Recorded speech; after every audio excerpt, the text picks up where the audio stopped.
Hey, you. Yeah, you. Getting that college education. What are you gonna do? Graduate and take some office job? Be like everybody else. Or will you dare do something different? Like, be a teacher. You could be my teacher. You got the skills. The smarts? Yes, you. You could be the teacher I never forget. That'd be cool. Does that corporate job even have recess? What are you gonna make of yourself? What are you gonna make of me?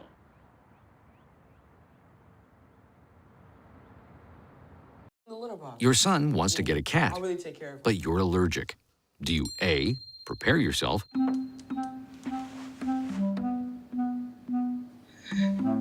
B, make the best of it, C squared equals 25.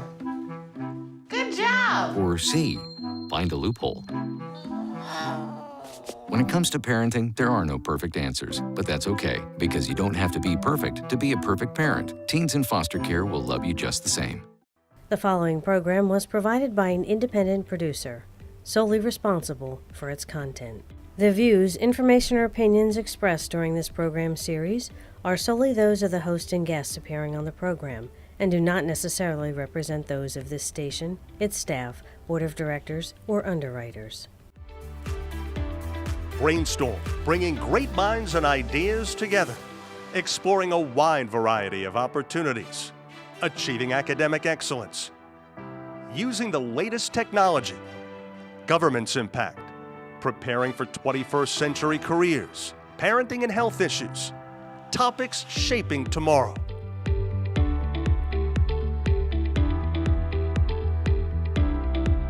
Brainstorm with Lisa Willever, bringing great minds and ideas together. Welcome to Brainstorm. I'm Lisa Willever, and today we're talking about financing college. But before we begin, let's learn a little bit more about our topic. College. Whether it's a community college, a state university, or an Ivy League school, it will cost you money. Many parents and students look for financial aid, investigating scholarships, grants, loans, and work-study programs. But the process can be overwhelming. There are, however, many different ways to finance college, from the traditional to the very creative. Some involve financial aid, others involve realistic choices, like starting at a community college, attending part-time, or even working part-time. Sure, it's overwhelming, but no one says you must be done in 4 years. So be creative and figure out how you can strategically pay for your education. Joining me today, I have a very special guest, Mr. Will Kassane. You are the Executive Director of Financial Aid and the Center for Student Success at the College of New Jersey.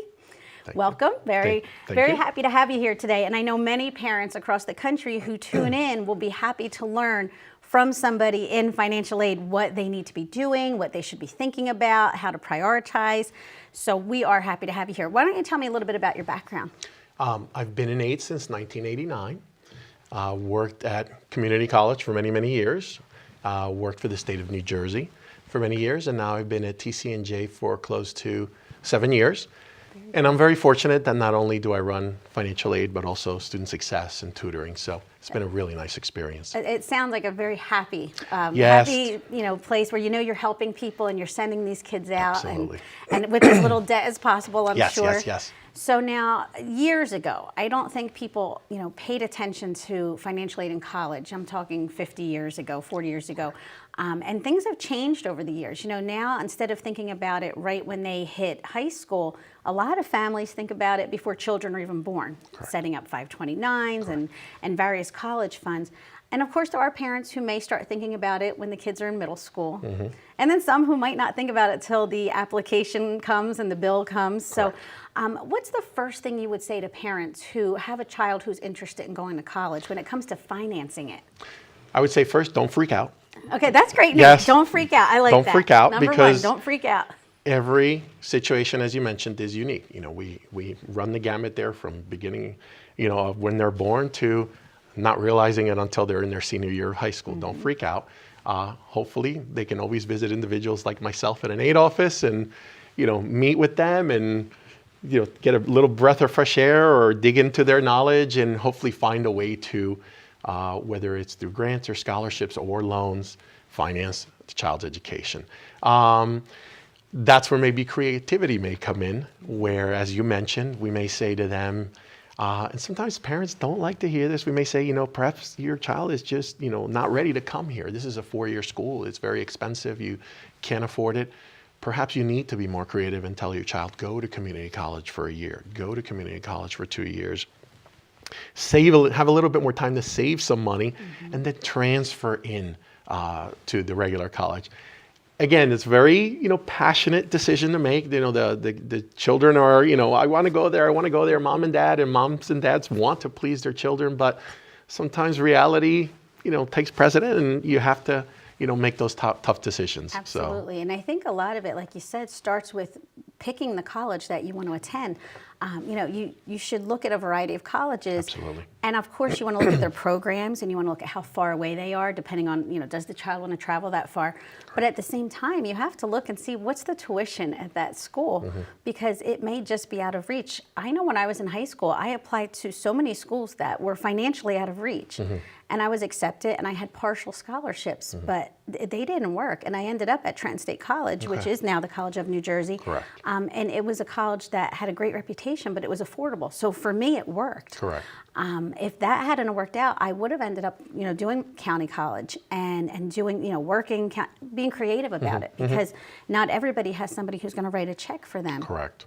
How do you see parents right now with guidance counselors at school? Are they utilizing high school guidance counselors for these types of things? In my experience, a lot of the high schools that I go and give financial aid nights to or FAFSA completion nights, they are. Okay. And, we always say guidance counselors are a great resource.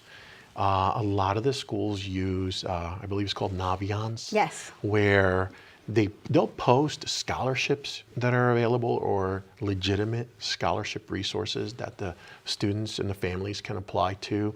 Like I mentioned, I probably do about 15 to 20 financial aid nights or college fairs during the fall, kind of winter terms. Just to talk about financial aid in general and how to prepare and all that. But I kind of want to go back a second because you mentioned something. I don't want people to think, well, I don't, if my dream college costs $60,000 a year, I'm not even going to apply because, there's no way I'm going to be able to afford that. If you're really passionate, apply. Let them evaluate you and let them see if maybe you're going to get a good financial aid package. You never know that. Oh, absolutely. You may be surprised, as I said, you said in your end, it worked out for you. That was great. I'm glad it did. But in other words, we don't want to dissuade people from saying, well, I want to apply to that school. Apply. If you get a grade aid package, good for you. You deserve it, merit-wise or whatever. So include that in the list of schools. Absolutely. Don't eliminate them simply because of it. Yeah. But make sure you have plan B, C, Absolutely. D. Absolutely. Yeah. So in other words, don't limit your options, but be realistic about those options when you begin, this time of year when you've gotten your aid packages and you really need to make those impassioned decisions about where you want to spend the next 4 years of your life. Also look at, well, what's it going to cost me? One of the things that we're really, really strong at TCNJ, and I want to say hopefully a lot of schools are, is when meeting with those freshman parents, we're telling them this is a 4-year journey. Or even in some cases, maybe a 5-year journey or 6 in some Absolutely. cases. So the last thing we want is to guide you to go, we're scraping just enough to get you through your freshman year. And we're not concerned about sophomore year. No, we want to retain you. Yes. We want you to graduate from our school. We want you there the 4 years. So that's why we want to have that realistic conversation up front and say, can you really afford 4 years here? And I think that if parents are going to a school and they're having that conversation and the school is just worried about their freshman year, I think that immediately should raise alarms. Bells and whistles should be going off, right? a red flag to say, all right, well, they want to meet their freshman numbers, but are they concerned about my child's retention and my child's Sophomore graduation? year. Yes, So, it's a journey, in other words, so don't let it dissuade you from applying, but then be realistic and then you're thinking long term. So now for parents, and they may not, we always assume if we know something, everybody else knows it. So there may be parents who don't understand all the different forms of financial aid. So we have scholarships, which are not paid back.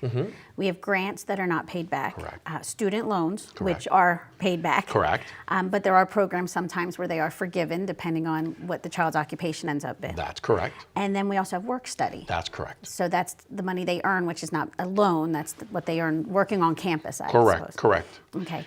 So why don't you talk to me about that? All right. So obviously, you've hit the nail on the head with all the different programs. Work study. So I'll start with work study. The way work study works is on your FAFSA, which is the free application for federal student aid, which is the form that almost everybody completes to apply. So if our viewers have never heard the word FAFSA, they will know what FAFSA is. Oh, absolutely. You will hear it. And it's free application for federal student aid. Okay. The 4 is dropped to free application federal student aid. And the website is FAFSA.gov. And everybody's encouraged to apply online when they're applying.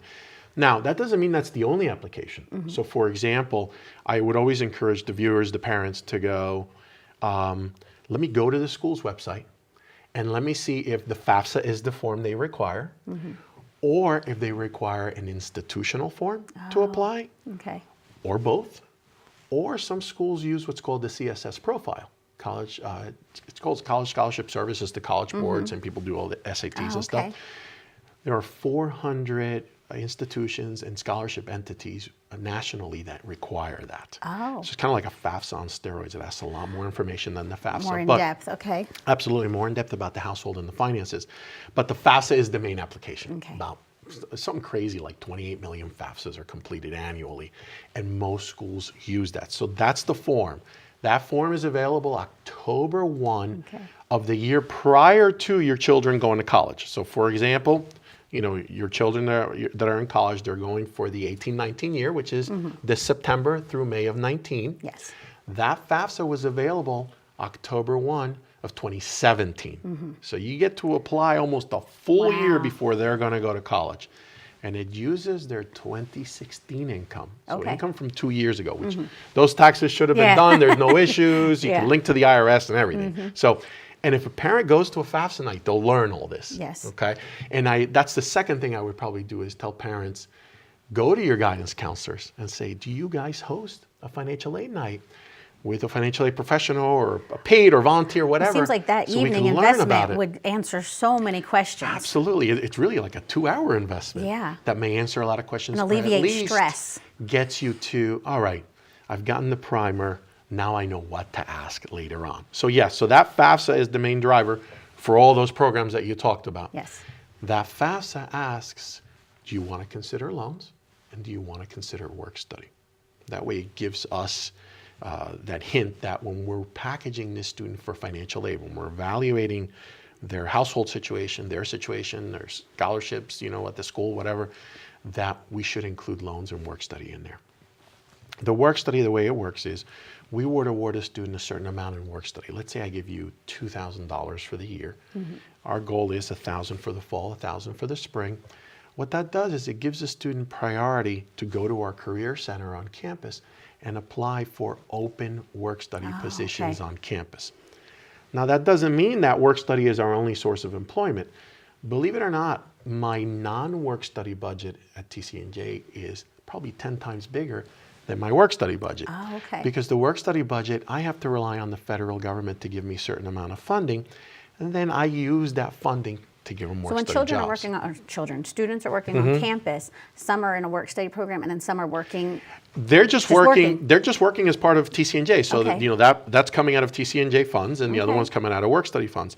We always want to spend work study first. So I love learning all these new things. Yeah, and the work study gives you priority for positions. Okay, so there are some benefits to being work study, plus work study doesn't count towards your next year's financial aid when you're reapplying. So every year you reapply, every year your income changes. So when you work, let's say you do work study and you have a regular job during the summer, your work study wages, they go on your tax returns and you do your, your due diligence there. You're required to report it. But when you do your FAFSA, you write on your FAFSA, well, a portion of my wages were work study, don't count those against me. Oh, good. So it's a nice Okay, little so- perk that's established by the federal government So there. it doesn't take away from the amount of money you'll get the following You year. got it, you got it. Okay, we are going to take a very short break. I am so interested to hear more of what you have to say. Great. So we will be back with more Brainstorm in just a moment.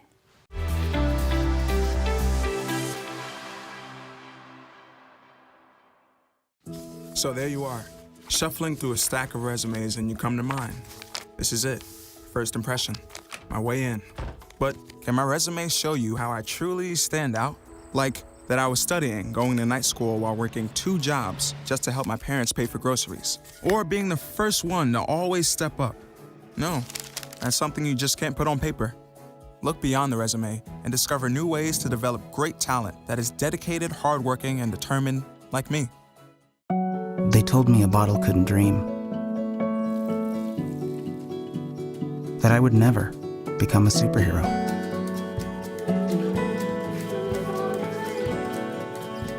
But I learned how to fly. Just to come back in a new disguise. And be the hero that I've always wanted to be.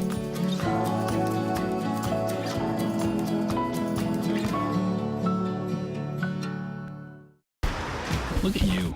You're at the top of your game. You're unstoppable. Nothing can throw you off track. Wait, is that your car? Uh-oh. Yeah, I saw that coming. That will throw you off track. You're looking at around 10 grand in fines, legal fees, and increased insurance rates. Let's try this again. Smart move. Because buzz driving is drunk driving.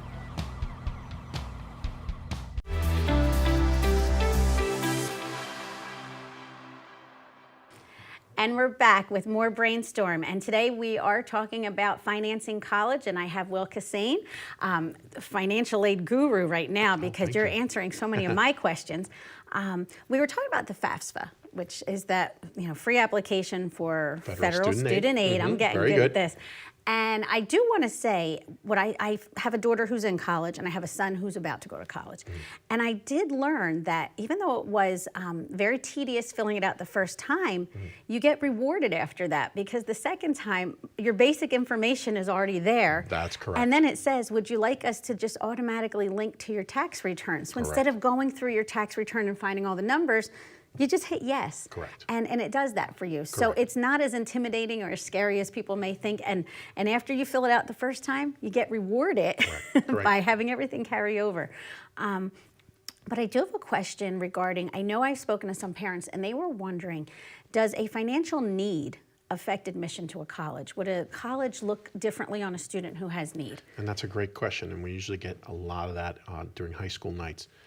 It should not. That's what I thought. Good. Admissions should be need blind. Okay. Now, does it happen? I'm sure it does. Yeah. So I won't lie to you. At my institution, and thank goodness with my exposure to New Jersey and the associations and the different colleges, I want to say that at most, if not all New Jersey schools, they're need blind. But there may be others that do not. And think about it, and it could go either way, because you may have a student who qualifies for everything. They're a high need student, they're getting Pell Grants and state grants and institutional grants, and they're like, well, this child's college education is paid for, we kind of have no worries. And they may favor that student, or vice versa. They may have a student who FAFSA results come back and they say, well, mom and dad are very wealthy, and they're going to be able to pay out of pocket and not bother us for any grants, scholarships, loans, anything. So maybe we'll take that kid. So I guess it kind of could go either way. Yeah. But need but blind it is supposed to be need blind, absolutely. And I think any reputable school will be need blind. Now, I know some of the scholarships and some of the grants, things are either based on need or merit, correct? Correct. So talk to us about the difference. I know it sounds simple, but I'm sure there may be little nuances to it. Absolutely. And I'll give you our example, what we do at TCNJ, and I think it's probably repeated at a lot of different institutions. So at TCNJ, our merit-based determinations are made by the admissions office. They are the best individuals to do that because they are the ones that are holistically evaluating that admissions application, those SAT test scores. They're looking at your activities in high school. They're looking at how you progressed in high school through that transcript. So they're looking at all a myriad of factors and the major that you're applying for. Some schools you apply by major, some you do not. You go in, in the general pool. So they're looking at all that and they're determining, okay, we realize that this is a good student. We realize the student is applying to different institutions. So we realize we have to compete for this individual, and we want to give that individual a merit-based package based on all these factors that we're looking at. And they will go out and they'll notify me and they'll notify the student, we want to give you $10,000 per year to come to our school.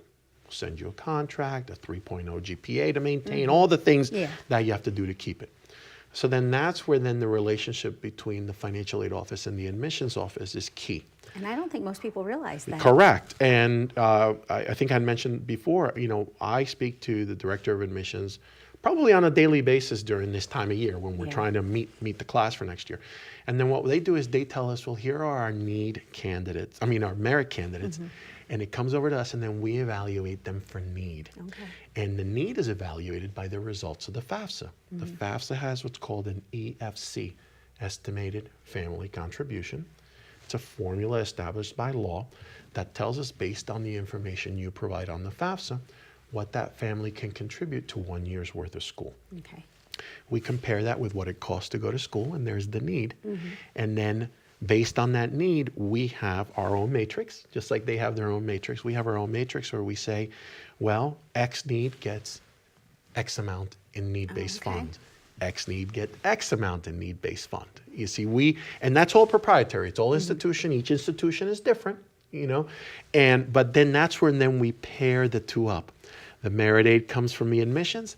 The need comes in based on FAFSA results, and then the FAFSA also tell us whether there's federal grants involved, state grants, loans, work study, and the institutional need-based money. And that's how we make or prepare a financial aid package to then send to the student. You see, so that's kind of like how the two officers are married. And it's amazing because I don't think people realize that happens. You're right. And, I taught in an inner city environment. I taught in the city of Trenton. And for most of my students, college was never on the radar. And they were fourth graders. And I would ask them, do you want to go to college one day? And most of them said they couldn't. So I decided, I think by the time I was my third year teaching, I decided we spent one day living the life of somebody who's about to go to college. And what we did is we found out how much you would make as a server, because that's how I paid for college.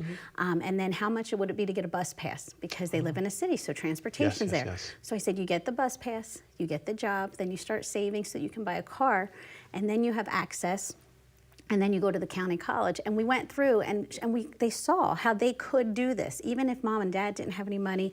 And we were doing it without the benefit of factoring financial aid in. Correct. So, I want every child to know if they want a job that requires college. I don't want to see kids just spend 4 years at, very expensive rate. But if the job you want requires college, I don't want them to think they can't go, because there are creative ways with working and, the school you select, and even things like making a decision. Talk to me about in-state versus out-of-state, because I know that makes a difference. So correct. So for example, we're a state school. I work at a state school. So since the state is helping to subsidize our budget, let's say, we charge in-state students a rate, an in-state rate, in-state tuition rate. Out-of-state students have to pay double for tuition because, again, I don't want to say favor because that doesn't sound right, but we do. We have to favor our residents. Our residents are paying taxes. They're paying that to the state. The state is helping to subsidize, so therefore the in-state residents get a benefit from that an out-of-state would not. That they could go to their state to get that benefit. But that's at state schools. And county colleges work almost in the same way, but they're county rate, out-of-county rate, and even an out-of-state rate some colleges have. Then there are independent or proprietary schools that they charge one fee because they are not getting any support from the state. Therefore, they can say, well, we want to charge X amount per credit because we don't have anybody forcing us to, we don't have to pay homage to the taxpayer or whatever, we charge whatever. So the same thing happens, with other states. You may find your child says, well, I want to go to study at an out-of-state school. If they want to go to Penn State, well, they're going to pay double because they're not a Pennsylvania resident, but they may decide they want to go to another college in Pennsylvania that's private that says, well, we're only going to charge you $30,000 a year because no matter where you come from, that's our rate. So that is definitely something to consider. Absolutely. If finances are an issue, if you stay in state and you use your state system, yes, you can save a lot of money as opposed to going right over the border. You got it. And then another benefit to being a New Jersey resident is, and again, it's a benefit of the state that you reside in. So each state usually has their own program. We have our own state entity. It's called HESA, Higher Education Student Assistance Authority, that evaluates students for state aid eligibility. But now, as a New Jersey resident, if you qualify for state aid, you must stay at a New Jersey school. Oh, okay. They can't take that money and go out of state. Again, it's a benefit reserved. As a taxpayer, you apply. If you are eligible, they'll give it to you if you remain in state. Now, how about California? They're also very generous with their system, I believe. There are states that are very generous. I want to say, believe it or not, I think Texas is also, California is. That would be up to the parents to research, but I'll give you another tidbit that a lot of people don't realize this is out there. It's one of the first things that I discuss when I give a financial aid night. What a lot of people don't realize is by law, federal law requires that each college have what's called a net price calculator.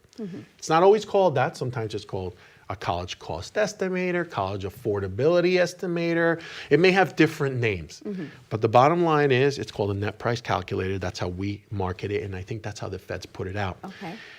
Every student who is thinking of going to a college, no matter where in the nation, can go out to the website of these colleges or universities and search for that. Really? College affordability, net price, whatever they call it.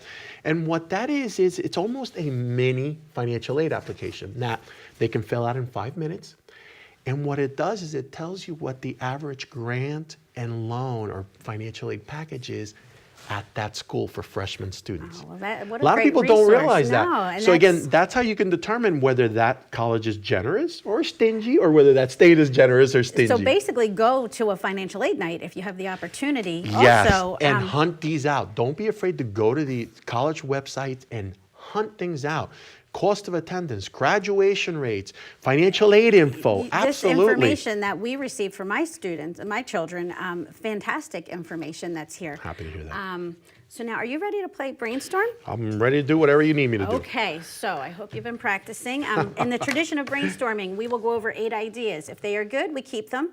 If they're not that great, you get to Garbage, right? Garbage. Okay. Ball them up, just like in a right. brainstorm session. Easy enough. Okay, number 1, college is only for students with wealthy families.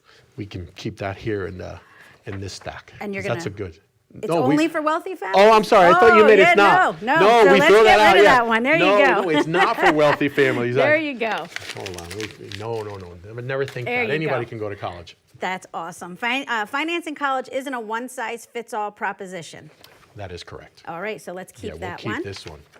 Idea 3, guidance counselors are an amazing resource for students. Yeah, we would keep that one here. That is a good one too. Number 4, students should only consider their dream college. No. Yeah. You should always have a plan B, C, D, or option So why don't 1, we 2, throw that 3. one Oh, out? yeah. We throw this Okay. out. See, I'm getting the game We're all gonna wrong. ball that up. Come on now. I want to see some skills here. There we go. All right, number 5, everyone should graduate college in 4 years. No. I didn't, so you No. can ball that one up for me. I didn't either, so. All right, many colleges offer generous financial aid packages. Many do, absolutely. State schools and attending college in-state are smart strategies. For cost, yes. Okay. And number 8, parents should feel guilty if they can't pay their children's college tuition. They should not. No, they should Not not. at In all. fact, I remember once seeing an interview where they said, there's financial aid for students. There is no financial aid for retirement. So before you go into debt, look at everything that's available. Well, I can't thank you enough for joining us today. It was a pleasure. I know my viewers will appreciate it. So Will, Kassane, thank you again. And we will be back with another episode of Brainstorm next time. Thank you.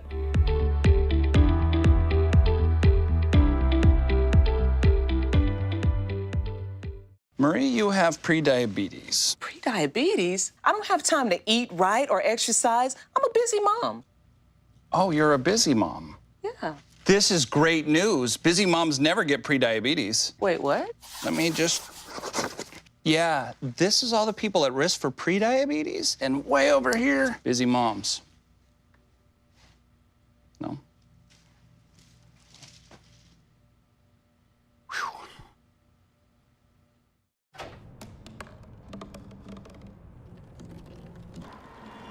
Everybody has a dream.